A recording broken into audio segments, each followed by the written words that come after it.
जय हिंद साथियों, मैं अपने इस वीडियो में आपका पुनः स्वागत करता हूं। दोस्तों, हम लोग बात कर रहे थे एग्ज़ाम रिवीजन 2024 और आज हम लोग बात करेंगे क्लास 12th फिजिक्स यानी कक्षा 12 भौतिक विज्ञान में हम लोग 3 और 5 नंबर में जो प्रश्न पूछे जाते हैं उन पर हम लोग बात करेंगे। और आज का जो हमारा टॉपिक होगा वो होगा व्हीट स्टोन से संबंधित न्यूमेरिकल्स, यानी व्हीट स्टोन से संबंधित 3 नंबर और 5 नंबर में सवालें पूछी जाती हैं लगभग हर साल बोर्ड एग्ज़ाम में। तो हम उन्हीं सवालों को किस तरह के प्रश्न पूछे जाते हैं उन पर आज हम लोग बात करने वाले हैं। तो बेसिकली इस वीडियो में हम लोग 2 प्रश्न पर बात करेंगे। एक प्रश्न जिसमें से हमारा 3 नंबर का होगा और एक प्रश्न हमारा इसमें 5 नंबर का होगा, ठीक है। तो आइए हम लोग इसको समझने का प्रयास करते हैं। इस प्रश्न में ये कहा जा रहा है कि व्हीट स्टोन सेतु की 4 भुजाओं का प्रतिरोध निम्नलिखित है। इसमें से कह रहा है कि ए बी जो है, ए बी भुजा उसका प्रतिरोध 100 ओम है, बी सी भुजा का प्रतिरोध 10 ओम है, सी डी भुजा का प्रतिरोध 5 ओम है और डी ए जो है उस भुजा का प्रतिरोध 60 ओम है। और कह रहा है धारा मापी का जो प्रतिरोध है जी का मान वो 15 ओम है। तो कह रहा है कि विद्युत धारा आई जी का मान हमें बताना है। तो दरअसल ये फिगर आपका है। इस फिगर में ये जो इस चतुर्भुज में जो भुजा ए बी है इसका मान 100 है, बी सी का मान 10 है, ए डी का मान 60 है और डी सी का मान कितना है 5 है। और यहाँ पे एक डी बी एक शाखा है यानी धारा मापी वाली, इसका प्रतिरोध 15 ओम दिया था। यहाँ पे इसका प्रतिरोध कितना है, तो इसका प्रतिरोध 15 ओम, इसमें करंट आई जी जा रही है। तो हमें दरअसल इसी आई जी की बात करना है। तो ध्यान देना, आप लोगों ने पढ़ा होगा अगर व्हीट स्टोन संतुलन की अवस्था में होता है तब आई जी यानी इसमें धारा मापी में जाने वाली करंट जो होती है वो 0 होती है। अच्छा, संतुलन की अवस्था कब होगी, तो यहाँ पे होता है P, यहाँ पे Q, R, S। तो जब P बटे Q बराबर आ जाता है R बटे S, यानी कहने का मतलब इसमें जब हम लोग इसका भाग कर देते हैं उतना ही आना चाहिए इसमें इसका भाग करने से। अगर दोनों आपस में बराबर आ जाते हैं तो ये कहा जाता है कि धारा मापी में जो करंट है इसमें करंट क्या है, 0 है, ठीक है। तो आइए इसमें चेक करते हैं कि पहले ये संतुलन की अवस्था में है कि नहीं। तो यहाँ पे P बटे Q बराबर R बटे S यानी 100 बटे 60 बराबर 10 बटे 5। तो इसको कैंसिल करेंगे, इधर 2 आएगा, जबकि इसको कैंसिल करेंगे तो 2 नहीं आएगा, ये 1.8 के समथिंग में आएगा, जो कि देखा जा रहा है दोनों आपस में बराबर नहीं है।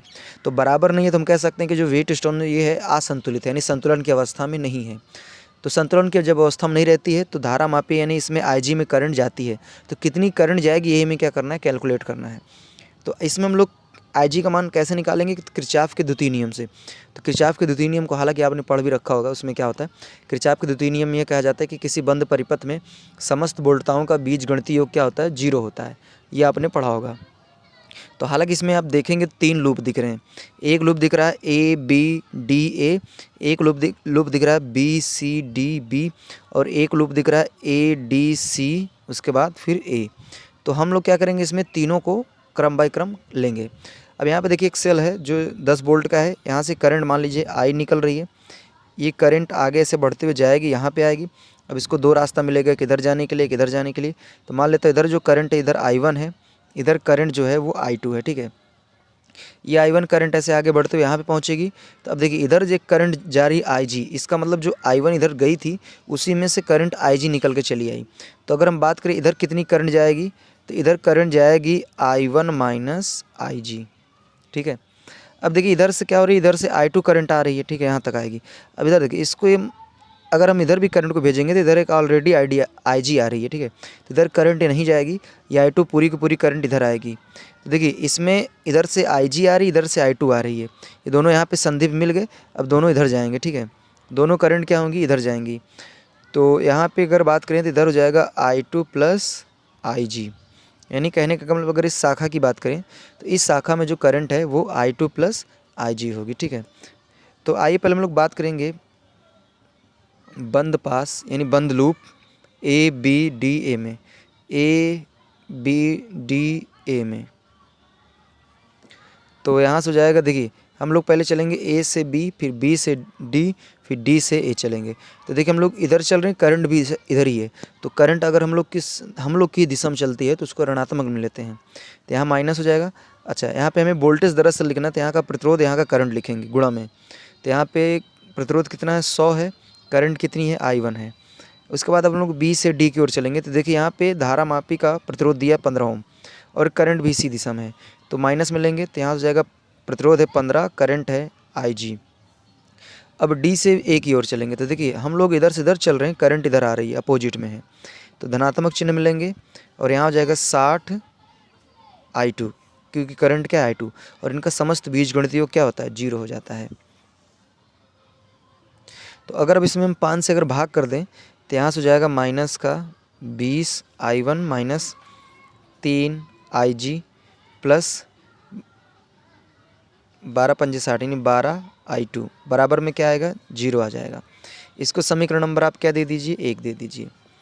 अब उसी तरह लिखेंगे, चलिए इसको इधर कर लेते हैं, नहीं इधर ही कर लेते हैं, बंद पास इस वाले में BCDB में, तो BCDB में चलिए पहले हम लोग B से C की ओर चलेंगे।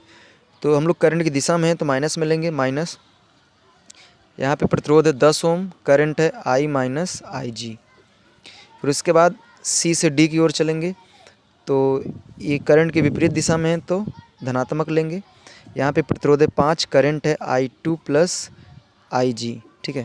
फिर इसके बाद D से B की ओर चलेंगे तो हम लोग करंट के विपरीत दिशा में चलेंगे तो प्लस में लेंगे, ठीक है, क्योंकि करंट इधर है हम लोग इधर चल रहे हैं ना। तो यहाँ से क्या हो जाएगा, यहाँ का प्रतिरोध है 15 और करंट क्या है IG। उसके बाद यहाँ पे B पे पहुँच आएगा, समस्त बीजगणितीय योग क्या हो जाएगा 0 के बराबर आएगा। तो इसका अंदर मल्टीप्लाई करेंगे तो इधर हो जाएगा माइनस का 10I1 minus minus plus 10IG plus 5I2 plus 5IG plus 15IG बराबर में क्या आएगा 0 आ जाएगा, ठीक है। तो यहाँ पे माइनस का 10I1 प्लस का 5I2, अब इधर देखिए ये 10IG 5IG और ये टोटल हो जाएगा प्लस का 30IG बराबर में 0। अब अगर आप चाहें तो इसमें 2 से भाग कर सकते हैं सभी में, तो 2 से सभी में भाग कर देंगे तो ये हो जाएगा माइनस का 2I1, 1 मिनट 2 से का है 5 से भाग करेंगे तो 5 से भाग करेंगे तो यहाँ 2 आएगा, यहाँ पे I2 आएगा और यहाँ पे क्या आ जाएगा 6IG बराबर में आएगा 0। अब इसको समीकरण नंबर आपको क्या दे देना है 3 दे देना, 2 दे देना है, ठीक है। अब इसी तरह हम लोग क्या करेंगे, जो ये वाला लूप है ADC उसके बाद A वाला इसमें लेंगे तो यहाँ लिखेंगे अब बंद पास ADCA में, ठीक है, ADCA में। तो यहाँ पे हम लोग चलेंगे, पहले A से D चलेंगे तो हम लोग करंट की दिशा में है तो ऋणात्मक चिन्ह लेंगे तो ये जाएगा 60I2। फिर उसके बाद D से C की ओर चलेंगे तो करंट की दिशा में है तो यहाँ पे ऋणात्मक चिन्ह फिर लेंगे तो यहाँ हो जाएगा 5, धारा का मान है I2 प्लस IG। उसके बाद इधर सीधा आएंगे, देखिए यहाँ पे सेल मिल गया तो हम निगेटिव से पॉजिटिव की ओर जा रहे हैं तो यहाँ पे धनात्मक में लेंगे, क्योंकि जिधर जाते उसी का मतलब उधरी का चिन्ह लेते हैं, ठीक है। तो बराबर में 0 आ जाएगा क्योंकि इसके बाद कुछ है ही नहीं। तो यहाँ से हो जाएगा माइनस का 60I2। अब इसका अंदर मल्टीप्लाई कर लीजिए तो ये हो जाएगा, 1 मिनट यहाँ पे क्या हो जाएगा IG है ना, यहाँ पे IG है तो इसका अंदर मल्टीप्लाई करेंगे तो माइनस का 5I2 और माइनस का 5IG प्लस का 10 बराबर में 0। तो इसको इधर ऐड कर लेंगे तो हो जाएगा माइनस का 65I2 माइनस का 5IG बराबर का 10। तो इन दोनों को अगर उठा के उधर भेज देंगे तो यहाँ से हो जाएगा 65I2 प्लस 5IG बराबर में 10, ठीक है। इसको समीकरण नंबर आप क्या दे दीजिए अब 3 दे दीजिए, ठीक है। तो यहाँ पे बेसिकली आपके 3 समीकरण बन गए हैं। अब आपको करना क्या है, देखिए इस तीसरे समीकरण में देखिए यहाँ पे 2 चर है ना, एक I2 है दूसरा क्या है IG है।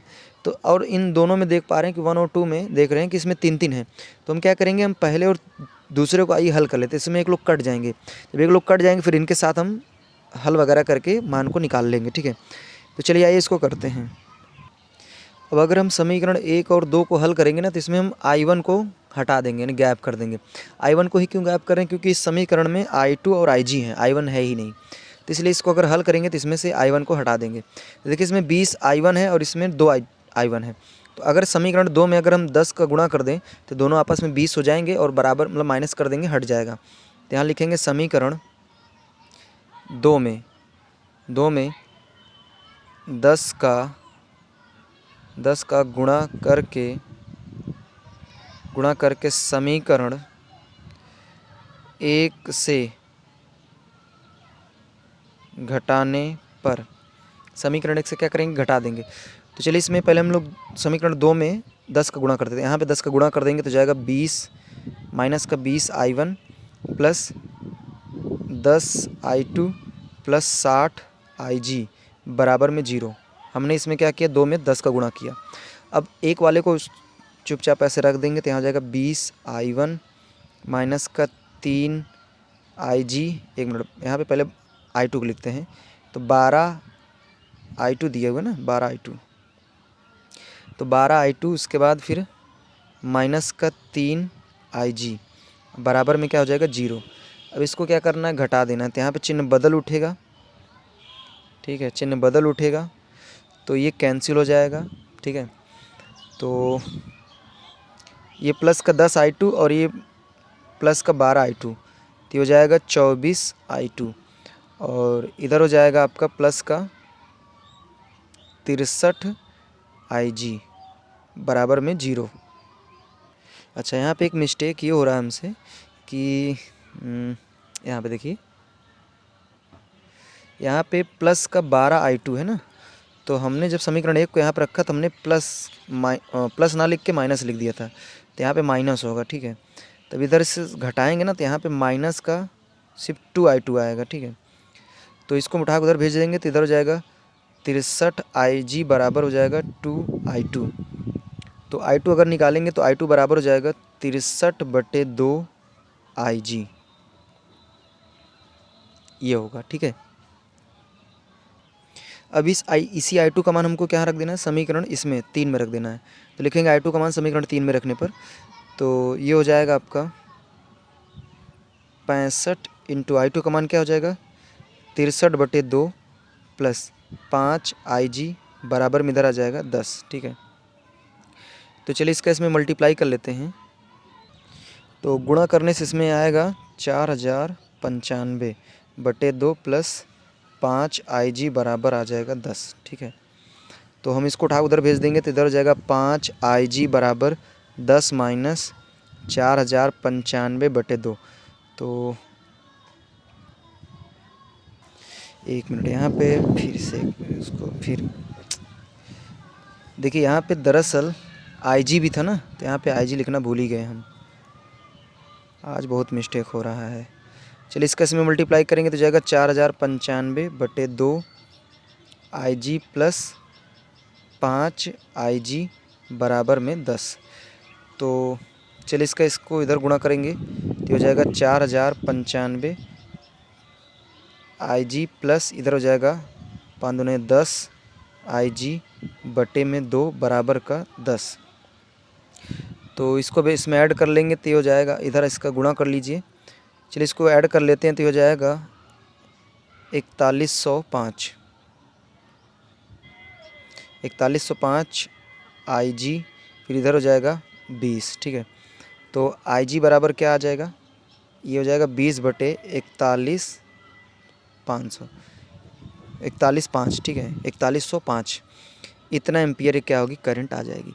तो यही इसमें दरअसल बताना था। उम्मीद करूँगा ये बातें हमारी समझ में आ गई होगी। अब आइए हम लोग दूसरे प्रश्न की ओर चलते हैं। इसमें कह रहा है कि व्हीटस्टोन ब्रिज का सिद्धांत क्या है। दिया गया परिपथ आरेख संतुलित व्हीटस्टोन ब्रिज प्रदर्शित करता है। तो इसमें कह रहा है कि आर के मान की गणना करिए। तो अगर व्हीटस्टोन ब्रिज संतुलित अवस्था में होता है तो P/Q बराबर होता है R/S, ये होता है संतुलन की अवस्था। P/Q बराबर होता है R/S, ठीक है। तो यहाँ पे दरअसल ये समांतर क्रम में दिया हो, तो इसको पहले हम लोग अगर लिखना चाहें, देखिए ये हो जाएगा P/Q R/S। तो यहाँ पे दरअसल R की जगह हम इसको R' मानेंगे, और ये दोनों समांतर क्रम में, समांतर क्रम के लिए अगर दो प्रतिरोध समांतर क्रम में हो तो इनको लिखते हैं R1। R बराबर होता है R1 into R2/R1 plus R2, ये होता है।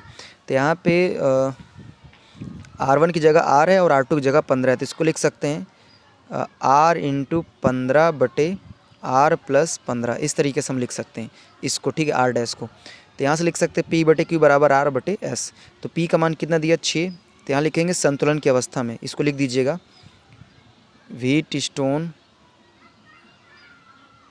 व्हीटस्टोन संतुलन की अवस्था में। तो ये होता है P/Q बराबर होता है R/S।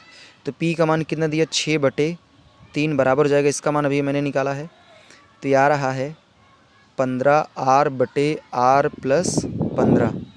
फिर पूरे 1/, कितना हो जाएगा, यहाँ पे हो जाएगा 1.5 यस का मान। इसको कैंसिल करेंगे, इधर आएगा 2, तो यहाँ से हो जाएगा 2 बराबर 15R/R प्लस 15 बटे में 1.5। चलिए इसका इधर मल्टीप्लाई कर लीजिए, तो हो जाएगा 1.5 दूना 3, तो 3 बराबर हो जाएगा 15R/R प्लस 15। तो इसका इधर मल्टीप्लाई कर लीजिए, तो हो जाएगा 3R प्लस 45 बराबर हो जाएगा 15R। इसको उठा उधर भेजेंगे, तो यहाँ से जाएगा 45 बराबर 15R माइनस 3R। तो यहाँ से हो जाएगा 45 बराबर, इधर हो जाएगा 12R, तो R बराबर आ जाएगा 45/12। 3 से काटेंगे, 3 चौ 12, 3 15 हमें 45, तो R का जो मान आएगा वो आएगा 15/4, और यही हमसे पूछा गया था। तो उम्मीद करूँगा ये कैसे हमने किया ये भी समझ में आ गया होगा। तो ये बेसिकली ये वाला प्रश्न 3 नंबर में पूछा जाता है। इससे पहले वाला जो मैंने प्रश्न अभी बात किया वो 5 नंबर में पूछा जाता है। तो इसमें हालांकि 2 तरह के प्रश्न पूछे जाते हैं, एक होता है असंतुलित व्हीट स्टोन और एक होता है संतुलित पे पूछता है। तो हालांकि मैंने दोनों पे बात कर ली, उम्मीद करूँगा आपको दोनों प्रश्न अच्छी तरीके से समझ में आए होंगे। अब इसी तरह मिलेंगे हम लोग अगले प्रश्न में, तब तक के लिए जय हिंद, वंदे मातरम।